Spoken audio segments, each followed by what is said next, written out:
Hello everyone, welcome to my YouTube channel. आज हम हिंदी का टॉपिक पढ़ रहे हैं सर्वनाम। सर्वनाम से पहले आपको पता होना चाहिए कि सर्वनाम किसे कहते हैं और सर्वनाम किसकी जगह प्रयुक्त किए जाते हैं।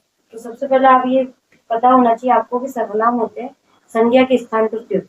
और संज्ञा किसे कहते हैं कि किसी व्यक्ति, वस्तु, स्थान आदि के नाम को हम संज्ञा कहते हैं। तो संज्ञा के स्थान पर जो शब्द प्रयोग में लाए जाते हैं या प्रयुक्त किए जाते हैं या उनके स्थान पर लिखे जाते हैं उन्हें हम सर्वनाम कहते हैं। सर्वनाम को हम इंग्लिश में प्रोनाउन कहते हैं। प्रोनाउन और नाउन आपने इंग्लिश में पढ़े ही है, मेरे वीडियोस है इसके अंदर चैनल के ऊपर। तो सबसे पहले आप ये देखिए परिभाषा इसकी। सर्वनाम की परिभाषा क्या होती है? सर्वनाम शब्द का अर्थ है सबका नाम, अर्थात जो शब्द संज्ञा के स्थान पर प्रयुक्त होते हैं उन्हें हम सर्वनाम कहते हैं। यानी जिन शब्दों का यूज हम संज्ञा के स्थान पे कर रहे हैं, नाउन के स्थान पे कर रहे हैं, वो शब्द कहलाते हैं हमारे सर्वनाम। उदाहरण है हमारा शशांक के पिता डॉक्टर है। ये एक आपका सिंपल सा वाक्य है कि शशांक के पिता डॉक्टर है। अगला सेंटेंस है कि वे रोगियों को देख रहे हैं। अब यहाँ पे मैं चाहती तो लिख देती कि शशांक के पिता डॉक्टर है और शशांक के पिता रोगियों को देख रहे हैं, जबकि उनके सबके स्थान पे हमने क्या लिख दिया? वे रोगियों को देख रहे हैं। तो जो ये वे शब्द है ना, ये हमारा क्या कहलाएगा? सर्वनाम कहलाएगा। राम एक अच्छा लड़का है, वह पढ़ने में बहुत होशियार है। राम अच्छा लड़का है, राम के बारे में बोल रहे, वह पढ़ने में बहुत होशियार है। फिर होते हैं सर्वनाम के भेद। सर्वनाम के 6 भेद होते हैं। सर्वनाम का पहला भेद है पुरुषवाचक सर्वनाम, दूसरा है निश्चयवाचक, तीसरा है अनिश्चयवाचक, चौथा है निजवाचक, पांचवा है प्रश्नवाचक और छठा है निजवाचक। पहला हमारा है पुरुषवाचक सर्वनाम। किसे कहते हैं? जो सर्वनाम शब्द बोलने वाले वक्ता, सुनने वाले श्रोता या अन्य के लिए प्रयुक्त होता है उन्हें हम पुरुषवाचक सर्वनाम कहते हैं। अब बोलने वाला यानी जैसे मैं बोल रही हूँ तो मैं कौन हूँ? वक्ता हूँ।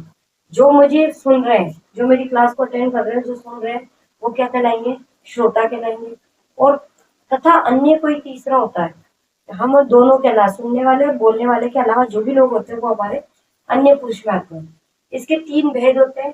पहला होता है उत्तम पुरुष, दूसरा होता है मध्यम पुरुष और तीसरा होता है अन्य पुरुष, जिनका प्रयोग बोलने वाला या लिखने वाला खुद के लिए करता है। जैसे मैंने बोला, मैं आपको पढ़ा रही हूँ, मैं पत्र लिख रही हूँ, मैं ना खाना खा रही हूँ, कुछ भी, है ना। और नेक्स्ट जैसे मैंने बोला, हम टीवी देख रहे हैं, हम पढ़ाई कर रहे हैं, हम लेसन पढ़ा रहे हैं, हम पाठ पढ़ रहे हैं। तो ये हमारे होते हैं उत्तम पुरुष के अंदर, मैं और हम।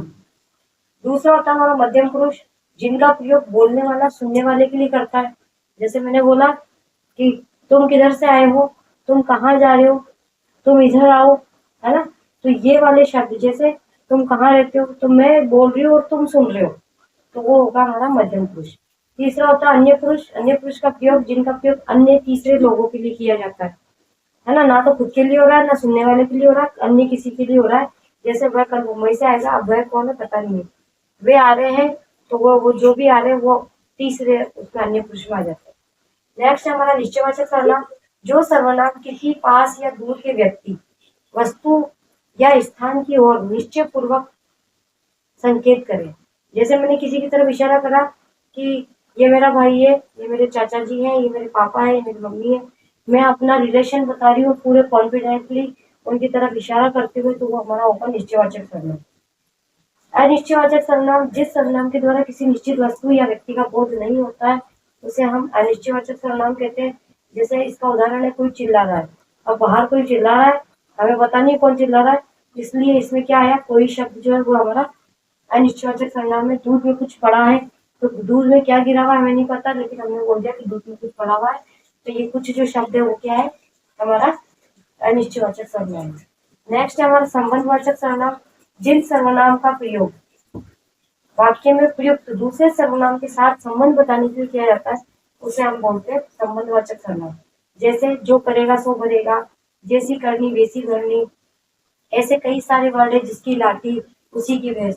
तो जो सो, जैसी करनी वैसी भरनी, जिसकी लाठी उसकी भैंस, ये जो शब्द होते हैं जो एक दूसरे से संबंध बता रहे हैं। दोनों ही सर्वनाम है, जो भी सर्वनाम है सो भी सर्वनाम है, जैसी सर्वनाम वैसी सर्वनाम, लेकिन ये एक दूसरे का क्या कर रहे हैं? इस वाक्य को बनाने में एक दूसरे को संबंध बता रहे हैं। नेक्स्ट है हमारा प्रश्नवाचक सर्वनाम। जो सर्वनाम शब्द प्रश्न पूछने के लिए प्रयुक्त किए जाते हैं।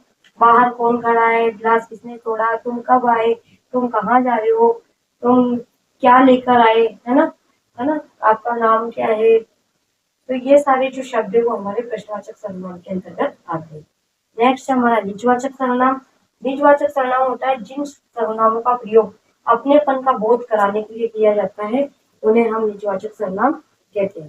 जैसे मैं ये काम स्वयं कर लूंगा, अभिषेक अपने आप घर चला जाएगा, तुम कहाँ जा रहे हो, तुम खुद से ये काम कर लेना, तुम्हें अपना होमवर्क खुद पूरा करना है। तो ये जो सब शब्द होते हैं ये हमारे निजवाचक सर्वनाम में आते हैं। फिर मैं आपको एक चीज बताती हूँ, उत्तम पुरुष, मध्यम पुरुष और अन्य पुरुष के अंदर आपके उदाहरण होता है। जैसे मैं पुस्तक पढ़ रहा हूँ, हम खेल रहे हैं, ये हो गया उत्तम पुरुष का, क्योंकि इसमें बोलने वाला वक्ता खुद के लिए सर्वनाम शब्दों का यूज कर रहा है। मैं पुस्तक पढ़ रहा हूँ, मैं पत्र लिख रही हूँ, मैं आपको पढ़ा रही हूँ, ये सारे क्या है, हम खेल रहे हैं, हम टीवी देख रहे हैं, ये है हमारे उत्तम पुरुष के उदाहरण। तुम कहाँ रहते हो, आपका भाई, ये जो शब्द है ये हमारे हो गए मध्यम पुरुष के उदाहरण। वह कल मुंबई से आएगा, वे आ रहे हैं, ये हो गया हमारा अन्य पुरुष का उदाहरण। अब इसमें सीधे सीधे से आपके प्रोनाउन से रिलेटेड, सर्वनाम से रिलेटेड कुछ प्रश्न बनते हैं। पहला बनेगा आपको परिभाषा, सर्वनाम की परिभाषा बतानी है, सर्वनाम किसे कहते हैं। तो सर्वनाम किसे कहते हैं, सर्वनाम उसे कहते हैं जो शब्द संज्ञा के स्थान पर प्रयुक्त होते हैं, उन्हें सर्वनाम कहते हैं। उदाहरण के साथ बताना है तो आप बता दो, राम एक अच्छा लड़का है, पढ़ने में बहुत होशियार है। फिर दूसरा प्रश्न बनता है आपका, सर्वनाम के कितने भेद होते हैं। पहला क्वेश्चन आपका था सर्वनाम की परिभाषा, दूसरा क्वेश्चन है आपका सर्वनाम के भेद। तो सर्वनाम के कितने भेद होते हैं, सर्वनाम के 6 भेद होते हैं, ये आपका दूसरा क्वेश्चन हो गया। तीसरा प्रश्न होता है आप 6 भेद के नाम बता रहे हैं, तो 6 भेद के नाम बता देना, पुरुषवाचक, निश्चयवाचक, अनिश्चयवाचक, निजवाचक, प्रश्नवाचक और निजवाचक। नेक्स्ट है हमारा संबंध।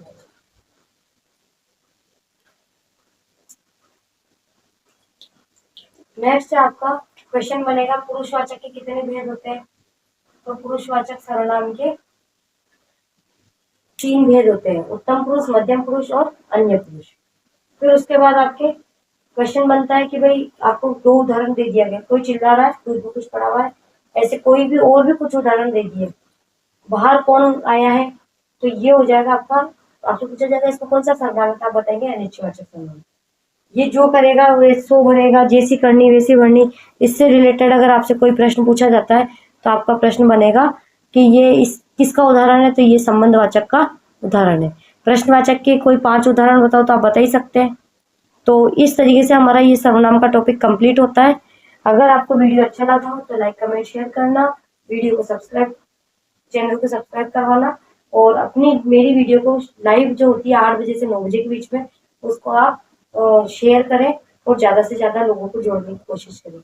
और अगर आपको कुछ इसके अलावा कुछ टॉपिक पढ़ने हैं, हिंदी से रिलेटेड, इंग्लिश से रिलेटेड या मैथ से रिलेटेड और संस्कृत से, इन चारों सब्जेक्ट से कोई भी रिलेटेड आपको अगर वीडियो कोई भी टॉपिक पढ़ना तो आप वीडियो के कमेंट बॉक्स में कमेंट करना।